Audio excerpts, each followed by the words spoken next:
How would you describe the essence of the post that I read?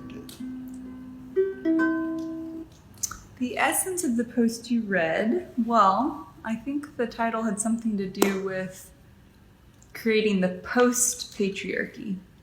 So if we've been hanging out in a dominant power structure of patriarchy for the last, let's say, 6,000 years, what comes next? What's the next era? Yeah.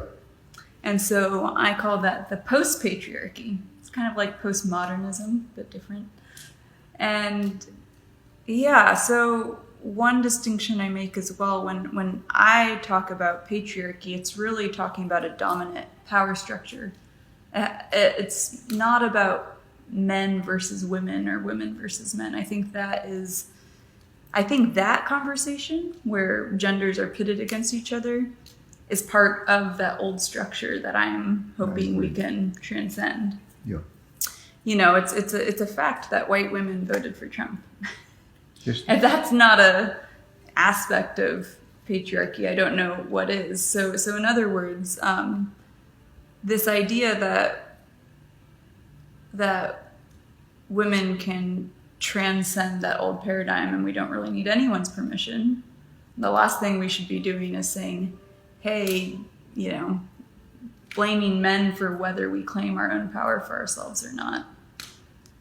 I think that's part of where we need to go. Now, I'm also very well aware that here in the country we live in, I can be openly sharing ideas like this. So there are places where women are still stoned to death. But in this country, I feel like one of the ways we can demonstrate our privilege is by doing our inner work to move out of a victim consciousness and into a empowered consciousness. And I'm not saying that's easy. I've worked through a lot of my own trauma. I've healed ancestral trauma. I've held space for a lot of women and men to heal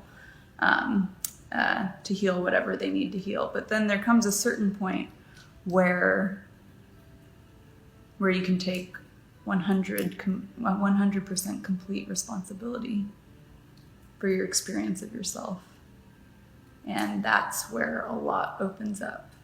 And then to get even more specific, I think women learning to become their own lovers and learning to freely express their sexual energy for themselves is a huge part of this evolution I'm talking about.